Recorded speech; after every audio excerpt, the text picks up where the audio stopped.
Hello प्यारे बच्चों, आज हम करने वाले हैं बच्चों अपना एक बहुत ही इंपॉर्टेंट और एक नया चैप्टर शुरू जिसका नाम है अकाउंटिंग इक्वेशन। तो देखो, अपने क्लास 11th की जर्नी को अगर आप याद करो तो हमने अकाउंट्स के अंदर अभी तक आपके साथ 4 छोटे छोटे चैप्टर्स करे थे। और ये 4 छोटे छोटे चैप्टर्स जो थे वो ज्यादातर आपके या तो थ्योरेटिकल चैप्टर थे या जिसमें आप बेसिक बेसिक बातें सीख लेते थे। लेकिन अब मैं बोलूंगा कि ये पहला ऐसा एक चैप्टर है जो हर बच्चे के अभी एग्जाम में आएगा ही आएगा। यूनिट टेस्ट हो, पीरियोडिक टेस्ट हो, उसमें भी आएगा ही आएगा। और इनफैक्ट ये आपके फाइनल एग्जाम्स में भी बहुत ही ज्यादा वेटेज का आने ही वाला है। और ये चैप्टर आपके वैसे भी बेस बिल्डिंग के लिए बड़ा इंपॉर्टेंट होता है। तो इस चैप्टर को आप जरूर मार्क करके रखना कि ये बहुत ज्यादा इंपॉर्टेंट और रेलिवेंट है हमारे लिए। तो फटाफट से बच्चों आप भी मेरे साथ आज रजिस्टर निकालना, क्योंकि देखो आज आपको सारी चीजें मेरे साथ लिख लिख के पढ़ना पड़ेगा, क्योंकि इसमें हम बहुत सारे इंपॉर्टेंट डिस्कशंस, बहुत सारे इंपॉर्टेंट पॉइंट कवर करेंगे और चैप्टर थोड़ा सा रेलिवेंट भी है, बड़ा भी है। चलो, तो क्या है सर चैप्टर? चैप्टर का नाम है, देखो बच्चों, अकाउंटिंग इक्वेशन। तो आप फटाफट से हेडिंग डाल सकते हो, न्यू चैप्टर, नाम है अकाउंटिंग इक्वेशन। चलो, क्या है कहानी, आइए आपको बताते हैं। अच्छा, इक्वेशन वर्ड आपने सुना है? इक्वेशन किसे बोलते हैं? What is an equation? तो आप कहोगे सर इक्वेशन तो हमने मैथ्स में सुन रखा है। इक्वेशन में ऐसा होता है कि कुछ लेफ्ट हैंड साइड पर होता है और कुछ राइट हैंड साइड पर होता है। और इक्वेशन इसलिए बोलते हैं क्योंकि एक इक्वालिटी होती है, यानी कि लेफ्ट साइड और राइट साइड बराबर होते हैं। बिल्कुल सही बात है। अब मैथमेटिक्स के अंदर तो हम यहां पर कुछ अजीब अजीब सी इस तरह की बातें देखते हैं कि भाई लेफ्ट में लिखा है x+2, राइट में लिखा है 14। तो इस तरह से मैथमेटिक्स में तो हम चीजें देखते हैं इक्वेशन के अंदर। लेकिन अब अगर मैं इक्वेशन वर्ड से पहले लगा दूं अकाउंटिंग, तो अब इसका क्या मतलब हो जाएगा? इसका मतलब हो जाएगा कि यहां पर भी होगी तो इक्वेशन ही, होगा तो इक्वल ही, यानी LHS भी होगा और RHS भी होगा। लेकिन मुद्दा यह है कि LHS में क्या होगा और RHS में क्या होगा। तो वो जो होगा वो अकाउंटिंग से रिलेटेड होगा, वो हमारे मैथमेटिक्स X, Y ये सब चीजों से रिलेटेड नहीं होगा, एल्जेब्रिक नहीं होगा, वो अकाउंटिंग से रिलेटेड होगा। इसीलिए चैप्टर का नाम बन गया अकाउंटिंग इक्वेशन। चलो, तो सबसे पहले आप मेरे साथ लिखो कि आखिर ये अकाउंटिंग इक्वेशन क्या है, लेफ्ट साइड में क्या होता है और राइट साइड में क्या होता है। तो बिल्कुल स्टेप बाय स्टेप मेरे साथ साथ ही आप लिखना क्या है। तो सबसे पहले आप लिखो, लेफ्ट साइड में हम लिखेंगे एसेट्स और राइट साइड में हम लिखेंगे इक्विटीज। तो सर ये क्या मतलब है? तो ये मतलब ही तो समझना है प्यारे बच्चों, यही तो इस चैप्टर का सार है और यही हमारे लिए बहुत इंपॉर्टेंट है। आओ कुछ पुराना रिकैप लेते हैं। हमने पुराने चैप्टर्स के अंदर कुछ बातें पढ़ी थी, जैसे अगर आपको याद हो हमने एक डुअल एस्पेक्ट प्रिंसिपल पढ़ा था। डुअल एस्पेक्ट प्रिंसिपल में हमने ये सीखा था कि कोई भी ट्रांजैक्शन जो होती है अकाउंटिंग के अंदर, उसके 2 एस्पेक्ट्स होते हैं, उसके 2 नजरिए होते हैं। और इनफैक्ट हमने उनको अकाउंटिंग में नाम भी दे रखा है, एक को बोलते हैं डेबिट और एक को बोलते हैं क्रेडिट। तो अकाउंटिंग में हर ट्रांजैक्शन के 2 पहलू होते हैं, एक डेबिट एक क्रेडिट। तो देखो 2 हाथ है, एक डेबिट एक क्रेडिट। तो अब अगर आपको यह कहा जाए कि हमेशा राइट और लेफ्ट बराबर होगा तो बन गया अकाउंटिंग इक्वेशन। अब एक को एसेट्स कह रहे हैं, एक को इक्विटीज कह रहे हैं, इनका क्या मतलब है? तो अपने समझने के लिए आप मार्क कर लो, एसेट्स जो होते हैं वो एक प्रकार से जितने भी डेबिट्स हैं उन्हें कह रहे हैं, और इक्विटीज जो होती हैं वो जितनी भी क्रेडिट्स हैं एक तरह से हम उन्हें कह रहे हैं। अब एसेट क्या होता है ये हमने पढ़ रखा है, लेकिन इक्विटीज मुझे लगता है शायद आप भूल गए होंगे। तो इक्विटीज के बारे में हम कुछ बात यहां पर नोट कर लेते हैं कि इक्विटीज का मतलब होता है कि इसमें 2 बातें कवर की जाती हैं। क्या क्या? अब देखो, एक तो होती है ओनर इक्विटी। ओनर इक्विटी मतलब मालिक का पैसा, और एक होती है एक्सटर्नल इक्विटी। एक्सटर्नल मतलब बाहर वाले। तो इसको अगर हम सिंपल भाषा में बोलें तो जो ओनर की इक्विटी है उसको तो हम बोल देते हैं कैपिटल। तो इसको एक बॉक्स में बंद कर देता हूं। और जो बाहर वाले होते हैं, यानी कि जो एक्सटर्नल होते हैं, उनको सरल भाषा में हम कह देते हैं लायबिलिटीज। तो ये वैसे एक्सटर्नल लायबिलिटीज ही होती हैं, लेकिन क्योंकि हम शॉर्ट में लिखते हैं तो हम खाली लायबिलिटीज लिख लेते हैं। तो इक्विटीज के अंदर हम मानते हैं कि 2 बातें कवर हो जाती हैं। तो अल्टीमेटली ये जो अकाउंटिंग इक्वेशन है ये कुछ ऐसी नजर आनी शुरू हो जाएगी। तो आप इसको भी ऐसे मेंशन कर लो कि assets is equal to liabilities plus capital. तो इसी इक्वेशन को हम कहते हैं अकाउंटिंग इक्वेशन। अब आओ मैं आपको एक मैथमेटिकल खूबसूरती बताता हूं अकाउंटिंग इक्वेशन की। अब इसको इक्वेशन क्यों बोलते हैं, देखो मान लो मैंने कोई मनगढ़ंत फिगर लिखी, एलएचएस में लिखा 120, लायबिलिटीज में लिखा 40 और कैपिटल में लिखा 80। तो अगर आप देखोगे तो दोनों side, left side right side बराबर है, इसीलिए इसको इक्वेशन कहते हैं। अगर बराबर ना होती तो हम इनइक्वालिटी कह देते, लेकिन ये तो बराबर हैं तो इसीलिए इसको कह रहे हैं इक्वेशन। अब देखो होता यह है कि जब भी कोई ट्रांजैक्शन होती है बिजनेस के अंदर तो उसके दो प्रभाव पड़ते हैं। अब वो दो प्रभाव कैसे पड़ते हैं, मैं एक उदाहरण ले लेता हूं आपको सिर्फ समझाने के लिए, और फिर वो सारे ट्रांजैक्शंस आपको आज सिखाऊंगा। मान लो कोई 10 रुपए की ट्रांजैक्शन हुई, कोई भी, फॉर एग्जाम्पल कुछ भी हुआ, तो ये 10 रुपए दो चीजों को देखो प्रभावित करेगा। और मजेदार बात यह होगी कि ये 10 रुपए जब दो चीजों को अफेक्ट करेगा, इसके दो पहलू जो होंगे, दो एस्पेक्ट्स जो होंगे, वो ऐसे होंगे कि ये इक्वालिटी जो है वो अनअफेक्टेड रहेगी, यानी कि इक्वेशन हमेशा लेफ्ट और राइट बराबर रहेगी। अब वो कैसे हो सकता है, आइए डेमो करके दिखाता हूं। फॉर एग्जाम्पल 10 रुपए के मैं दो एस्पेक्ट्स ऐसे ही लिख लेता हूं। मान लो एसेट्स के अंदर 10 रुपए जोड़ लेता हूं और लायबिलिटीज के अंदर भी 10 रुपए जोड़ लेता हूं। तो अगर आप चेक करोगे तो अब एसेट्स का आंसर हो जाएगा 130, लायबिलिटीज का आंसर हो जाएगा 50, कैपिटल में मैंने कुछ भी नहीं जोड़ा तो वो तो एज इट इज रहेगा 80। तो अगर आप चेक करोगे तो आपको लेफ्ट हैंड साइड और राइट हैंड साइड दोनों बराबर नजर आएंगे। तो हर ट्रांजैक्शन के दो एस्पेक्ट्स होते हैं। तो यहां पर जो 10 रुपए की ट्रांजैक्शन थी उसके दो एस्पेक्ट्स थे, लेकिन वो दो एस्पेक्ट्स इस तरह से होते हैं कि लेफ्ट और राइट साइड हमेशा बराबर रहती है। अच्छा, कुछ और भी हो सकता है, अलग अलग डेमो करके देखते हैं। कभी कभी ऐसा भी हो सकता है कि 10 रुपए का इफेक्ट ऐसा हो कि एसेट्स में 10 रुपए जोड़ रहे हैं और कैपिटल में भी 10 रुपए जोड़ रहे हैं।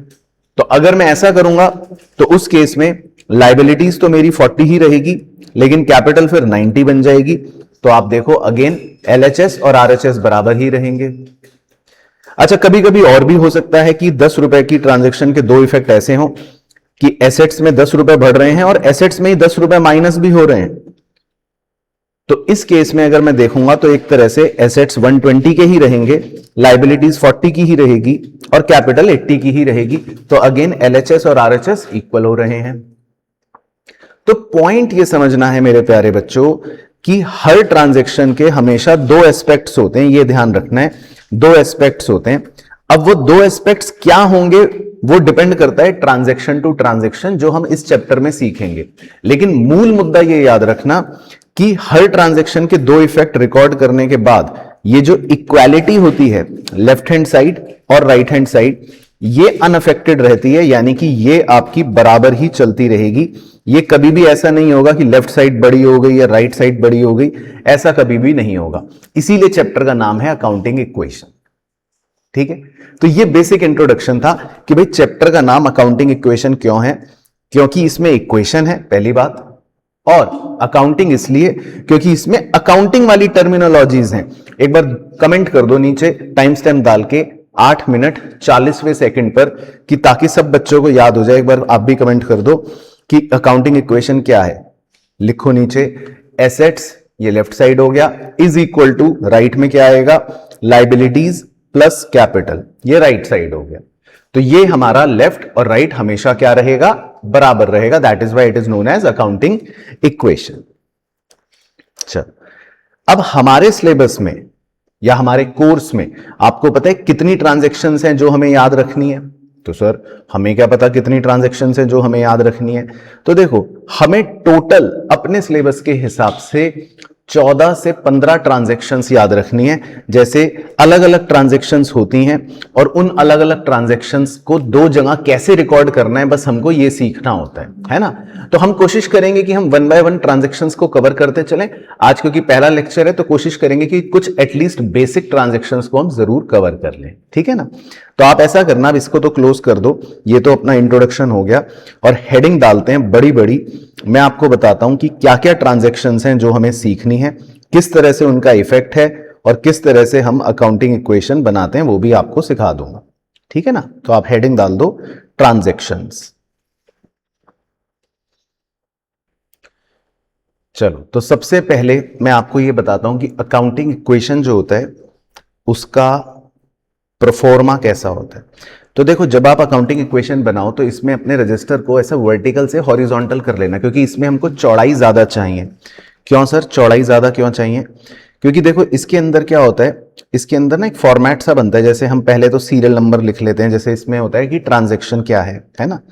फिर हमें लेफ्ट हैंड साइड में लिखना होता है एसेट्स, लगभग आधा पेज इसमें निकल जाता है। फिर राइट हैंड साइड में हम लिखते हैं is equal to liabilities plus capital. अब होता यह है इसमें कि ये तो हेडिंग हो गई। अब एसेट्स के नीचे क्या होता है कि डिपेंडिंग अपॉन द क्वेश्चन या डिपेंडिंग अपॉन द ट्रांजैक्शन हमें अलग अलग एसेट्स के नाम लिखने पड़ सकते हैं। जैसे बहुत सारे एसेट्स हैं जो हमने पढ़ लिए चैप्टर 2 में कि एसेट्स क्या होते हैं। तो कभी हमें कैश लिखना पड़ता है, कभी हमें स्टॉक लिखना पड़ता है, कभी हमें हो सकता है कोई और एसेट का नाम लिखना पड़े। तो एसेट्स के नीचे ना हमको आधा पेज चाहिए होता है, क्योंकि उसमें अलग अलग एसेट्स के नाम लिखने पड़ते हैं। फिर लाइबिलिटीज में भी कभी कभी 2-3 लाइबिलिटीज होती हैं, उनके अलग अलग नाम लिखने पड़ सकते हैं। हाँ, कैपिटल के नीचे हमें कभी भी कुछ नहीं लिखना होता, क्योंकि कैपिटल तो कैपिटल रहती है, तो उसके नीचे हम कुछ नहीं लिखते। तो इस तरह से इसमें फॉर्मेट बनता है बेसिकली। अब होता क्या है कि कोई भी एक ट्रांजैक्शन जो होती है, मान लो ये एक ट्रांजैक्शन हुई, तो इसके 2 इफेक्ट्स होंगे। बस हमको ये ध्यान रखना है कि इसके 2 इफेक्ट्स रिकॉर्ड करने हैं। पहले एक इफेक्ट रिकॉर्ड करना है, अब वो कुछ भी हो सकता है, और फिर इसका सेकंड इफेक्ट भी रिकॉर्ड करना है, वो भी कुछ भी हो सकता है। तो बस हर ट्रांजैक्शन टू ट्रांजैक्शन हमें यह सीखना है कि 2 इफेक्ट्स होंगे क्या, लेकिन यह ध्यान रखना है हर ट्रांजैक्शन के 2 इफेक्ट्स होते हैं। कोई भी ट्रांजैक्शन ऐसी नहीं होगी जिसमें आपने बस खाली एक ही इफेक्ट लिखा और आगे बढ़ गए, तो फिर इक्वालिटी मैच नहीं करेगी। तो इस अकाउंटिंग इक्वेशन का जो परफॉर्मा होता है वो कुछ कुछ ऐसा बनता है। तो ये बेसिकली हमने डेमो के लिए बना लिया, लेकिन जब मैं आपको नेक्स्ट लेक्चर में क्वेश्चंस करवाऊंगा तो आपको खुद ही पता लग जाएगा कि कैसे फॉर्मेट बनाते हैं, कैसे सॉल्व करते हैं। बट यस, अभी के लिए हमने एक छोटा सा डेमो बना लिया। चलो, तो अब मैं आपको 1 बाय 1 ट्रांजैक्शन सिखाऊंगा। तो स्टार्टिंग विद हम नंबर 1 करते हैं, बेसिक ट्रांजैक्शन से जो हमारे बिजनेस में होती हैं और उनकी अकाउंटिंग इक्वेशन क्या बनानी है, बस उसको पढ़ते चलेंगे, ठीक है ना। तो सबसे पहले हमारे बिजनेस की 5 बेसिक ट्रांजैक्शंस होती हैं, हम पहले वो पांचों कवर करते हैं आपके साथ, ठीक है। सबसे पहले देखो बिजनेस में क्या होता है, सोचो। सबसे पहले बिजनेस में हम क्या करते हैं, मान लो हमारा नाम है राजू। तो सबसे पहले बिजनेस में होता है राजू कमेंस्ड बिजनेस, यानी कि राजू जो होता है वो बिजनेस शुरू करता है। Raju commenced business. अब जब हम बिजनेस शुरू करते हैं तो कैसे शुरू करेंगे भाई, हम बिजनेस में फॉर एग्जांपल 50,000 रुपए कैश इन्वेस्ट करते हैं और हमने अपना बिजनेस शुरू कर लिया। तो अब हमको बस ये देखना है कि इसमें 2 इफेक्ट्स क्या होंगे, इसमें 2 इफेक्ट्स कैसे रिकॉर्ड करेंगे, एक लेफ्ट हैंड साइड पर और एक राइट हैंड साइड पर कैसे रिकॉर्ड करेंगे। तो देखो हम क्या करते हैं, क्योंकि हमने बिजनेस शुरू करा तो आपको याद है कि इसको हम क्या बोलते हैं, कैपिटल। तो एक तो हम कैपिटल के नीचे इस 50,000 को प्लस कर लेते हैं, क्योंकि बिजनेस कमेंस करने को क्या बोलते हैं, एक तरह से अगर आपको याद हो कि हमने बिजनेस में पैसा इन्वेस्ट करा तो that is known as capital. तो एक एस्पेक्ट तो हो गया कैपिटल, और दूसरा एस्पेक्ट ये रिकॉर्ड करते हैं कि हम कहते हैं कि बिजनेस में हमारे पास कैश आ गया, तो कैश एक एसेट होता है, तो हम एसेट के नीचे, कैश के नीचे 50,000 वो भी ऐड कर लेते हैं। तो इसके 2 एस्पेक्ट्स इस तरह से हम रिकॉर्ड कर लेते हैं। तो बस आप भी मेरे साथ साथ ऐसे बनाते चलो, तो हर ट्रांजैक्शन के 2 एस्पेक्ट्स में आपको बनवाता चलूंगा, है ना। ये ध्यान रखना है, और इसी को सीखते सीखते धीरे धीरे आपकी अकाउंटिंग नॉलेज डेवलप हो जाती है कि आप हर ट्रांजैक्शन में 2 पहलू ढूंढने की कोशिश करते हो। और अगर आपने खाली एक ही चीज सोची तो इसका मतलब आपके भी कॉन्सेप्ट्स पक्के नहीं हो पा रहे। तो हर ट्रांजैक्शन में हमेशा आपको कितने एस्पेक्ट सोचने चाहिए, 2, है ना, हमेशा। तो ये प्रो टिप है एज अ चार्टर्ड अकाउंटेंट जो मैं आपको दे रहा हूं। अब सेकंड ट्रांजैक्शन देखो, बिजनेस तो शुरू कर लिया सर, अब हम क्या करेंगे, अब एक काम करते हैं, चलो अब हम बिजनेस तो शुरू कर लिया, गुड्स खरीदते हैं। Goods purchased for cash 5,000। अब 5,000 के सामान खरीद लेते हैं। दिमाग लगाना शुरू कर देना ट्रांजैक्शन पढ़ते ही कि 2 बातें क्या होंगी, बस ये सोचना है आपको, ब्रेन स्टॉर्मिंग करनी है, यानी दिमाग पर जोर डाल के सीखना है। पढ़ाई का ये सबसे बेस्ट तरीका है, स्पून फीडिंग नहीं कि बस सर लिखेंगे हम चेप लेंगे नोट्स बन गए ना, उसका फायदा नहीं है। ट्रांजैक्शन लिखते ही दिमाग दौड़ाओ, सोचो कि यार ये हो रहा है। बिजनेस में दो एस्पेक्ट सोचता हूं क्या होगा। गुड्स खरीदे हमने, देखो तो जैसे ही हम गुड्स खरीदेंगे तो देखो हमारे पास क्या होगा, गुड्स को बोलते हैं स्टॉक। तो हमारे पास 5000 का स्टॉक बढ़ जाएगा, तो हम अपने एसेट्स के नीचे स्टॉक में 5000 बढ़ा लेंगे। और जब आप गुड्स खरीदते हो ऐसे विजुअलाइज करो, यार मैं सामान खरीद रहा हूं, मैं दुकान पे गया हूं सामान खरीद रहा हूं, तो फिर क्या होगा, फिर 5000 रुपए आप अपनी जेब से निकाल के दुकानदार को दोगे। तो दूसरा एस्पेक्ट क्या होगा कि आपके पास जो कैश है वो क्या हो जाएगा, कम हो जाएगा।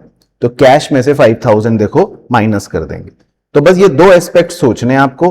अगर आप दो एस्पेक्ट सही सोच पाओगे तो बस समझ लो आपकी विजय हो गई, और नहीं सोच पाओगे तो कोई बात नहीं, मैं तो लिखवा ही रहा हूं, तो धीरे धीरे होमवर्क में इनको लर्न करते रहना बस। तो ये हमने गुड्स खरीद लिए। उसके बाद नंबर थ्री में भी गुड्स ही खरीदेंगे, लेकिन इस बार हल्का सा ट्विस्ट करेंगे। Goods purchased from Gopal ₹2000। अब इस बार हमने गुड्स गोपाल से खरीदे, नाम दे रखा है एक आदमी का कि हमने गुड्स गोपाल से खरीदे। तो जब ऐसे किसी का नाम देता है तो इसका मतलब ये होता है कि हमने ये जो गुड्स है ना, ये बेसिकली उधार पर खरीदे, क्रेडिट पर खरीदे, ये माना जाता है। क्योंकि इसमें देखो ये तो नहीं लिखा गुड्स परचेज्ड फॉर कैश, मतलब मैंने पैसे नहीं दिए, इसका मतलब है कि मैंने गुड्स को उधार पर खरीदा है। तो अब सोचो इसमें दो बातें क्या होंगी। तो एक तो मैं सोच लेता हूं, गुड्स खरीदे हैं हमने, तो अब मेरे पास देखो क्या होगा, गुड्स खरीदे हैं तो मेरे पास स्टॉक बढ़ जाएगा। तो स्टॉक तो बढ़ गया 2000 रुपए, क्योंकि गुड्स मतलब होता है स्टॉक, गुड्स मतलब क्या होता है स्टॉक, तो गुड्स तो बढ़ जाएगा। अब दूसरा सोचते हैं, यार इस बार पैसे तो नहीं दिए, तो इस बार कैश तो नहीं कम करेंगे, पैसे तो नहीं दिए, तो इस बार क्या होगा, बस ये सोचना है कि दूसरा एस्पेक्ट क्या होगा। तो देखो, तो जब आप गुड्स उधार पर खरीदते हो तो हमने एक टर्मिनोलॉजी पढ़ी थी कि इस गोपाल आदमी को क्या कहते हैं, इस गोपाल को कहते हैं क्रेडिटर, और ये हमारी क्या होती है, मैंने सिखाया था लाइबिलिटी। तो हम अपनी लाइबिलिटीज के अंदर, क्रेडिटर्स के अंदर जाकर 2000 रुपये ऐड कर लेंगे। तो इसका मतलब हो गया कि हमें अब 2000 रुपए बाद में देना है, इट इज आवर लाइबिलिटी। तो ये हमारा उधार पर गुड्स खरीदा। तो एक एस्पेक्ट हो गया गुड्स आ गए, दूसरा एस्पेक्ट हो गया कि मुझे पैसे बाद में देने हैं।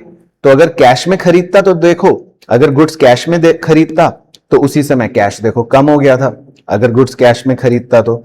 लेकिन कैश में नहीं खरीदा, उधार पर खरीदा, तो मेरी लाइबिलिटी आ गई। तो बस ये डिफरेंस होता है। तो गुड्स खरीदते हैं या तो कैश में या उधार पर। तो अब हमें गुड्स खरीदना समझ आ गया कि गुड्स कैसे खरीदते हैं।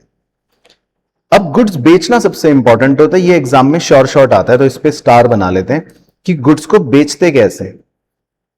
तो पहले लिखते हैं गुड्स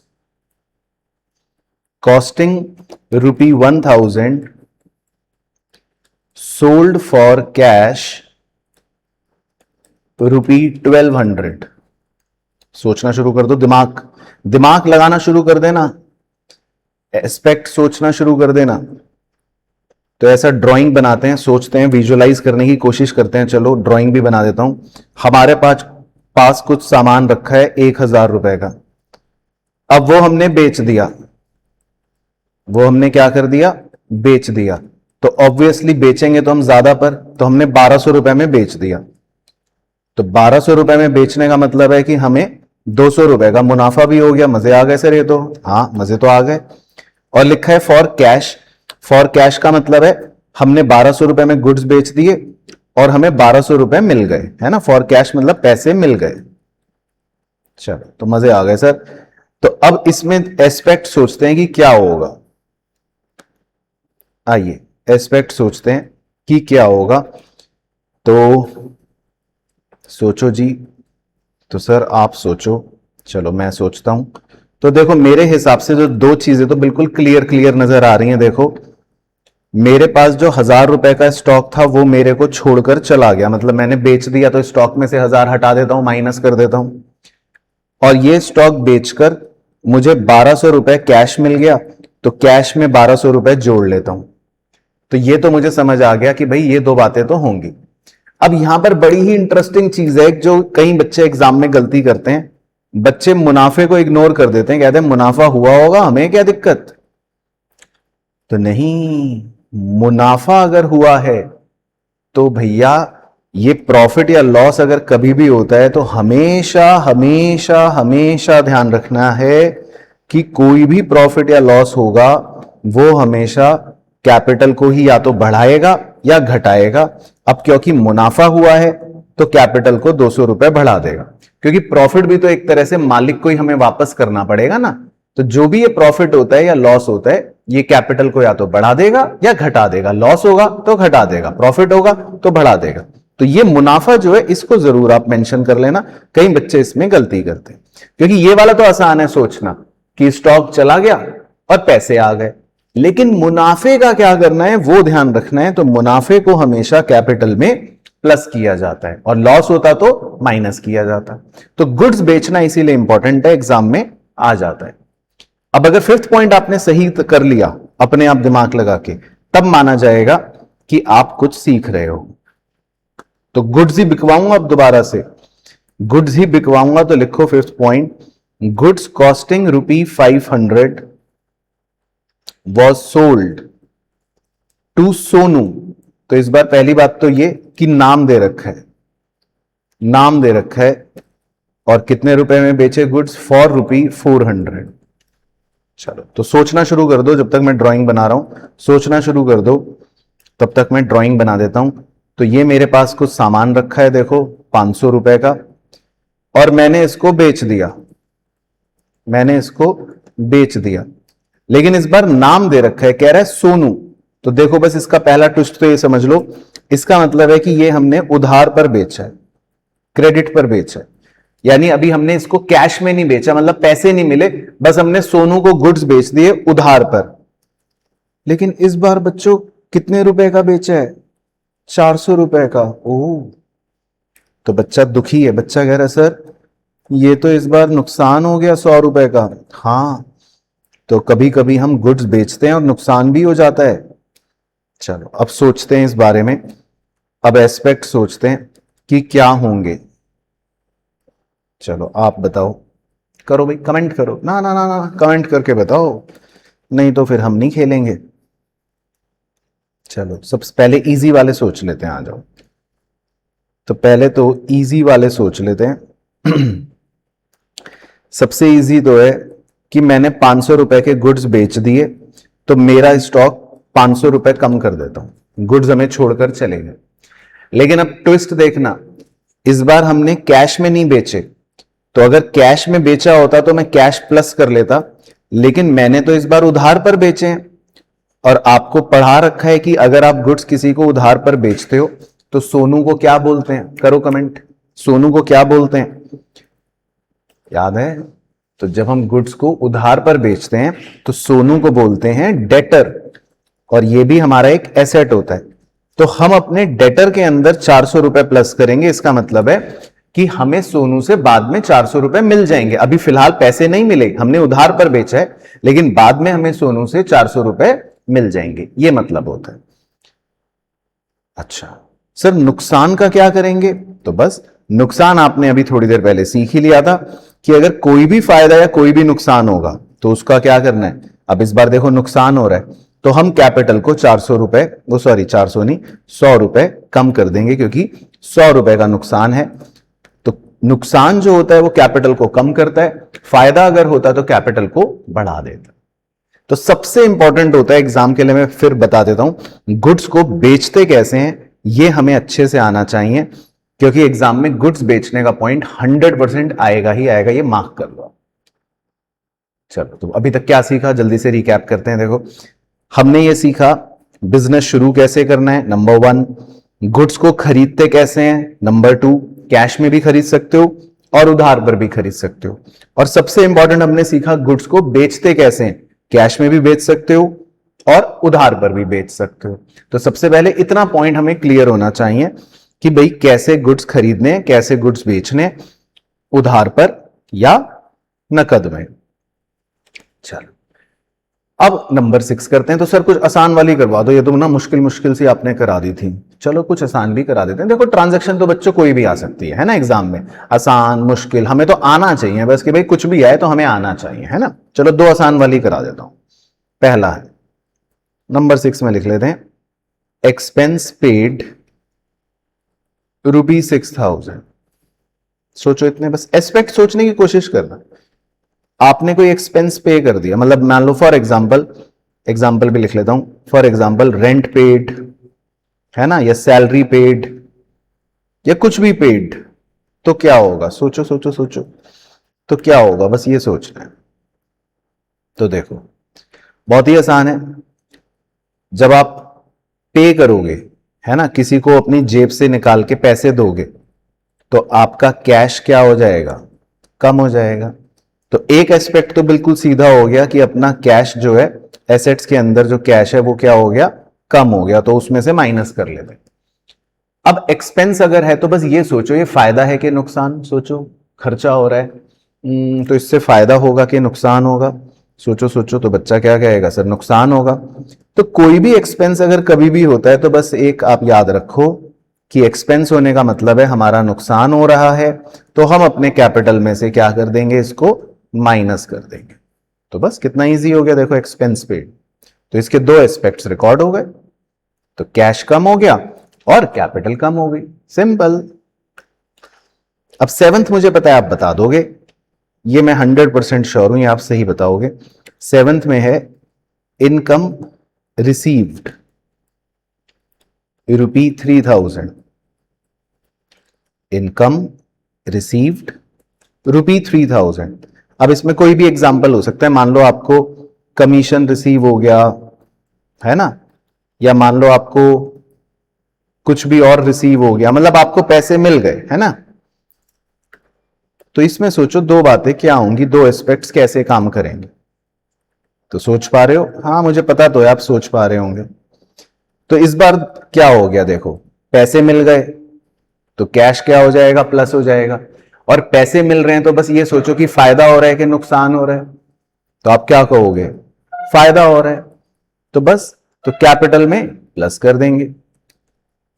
तो बस दो एस्पेक्ट्स रिकॉर्ड करने, तो इनकम अगर मिल रही है तो ये दोनों एस्पेक्ट्स हो गए, और एक्सपेंस अगर था तो उसमें बस कैश माइनस और कैपिटल भी माइनस हो रहा है।